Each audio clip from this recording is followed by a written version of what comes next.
పిల్లేమో నాట్యం ఆడింది, అభోశోభం ఎరిగినటువంటి ఆమె పుట్టినరోజు అని కేక్ తింది, చాక్లెట్లు పంచింది, నాట్యం ఆడింది. తన తల్లి ప్రేరేపించింది, అమ్మ నీ తండ్రి అడుగుతాడు నిన్ను, ఏం గిఫ్ట్ కావాలి నీకు.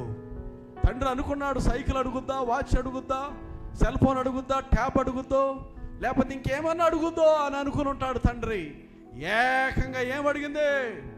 దేవుని ఉగ్రతకి ఏదైతే కారణమో, దేవుని యొక్క ప్రతీకారానికి ఏదైతే కారణమో, దేవుని యొక్క శాపానికి ఏదైతే కారణమో, తరతరములు శాపం ఉగ్రతని నోచుకోవటానికి ఏదైతే కారణమో, పుణ్యాత్ముడైన పరిశుద్ధుడైనటువంటి ఆ బాప్తిస్మ యోహాను యొక్క తలను అడిగింది. దేవుని బిడ్డలారా, ఇదే యెజెబెలు ఆత్మ, ఇది సైతాన్ యొక్క ఆత్మ. ఇటువంటి కోరికలు ఒకవేళ మీ పిల్లలు కోరుకుంటున్నారేమో జాగ్రత్త. ఒకవేళ పుట్టినరోజుల సందర్భాల్లో మీ పిల్లలు ఇటువంటి కోరికలు అడుగుతున్నారేమో, తల్లిదండ్రులారా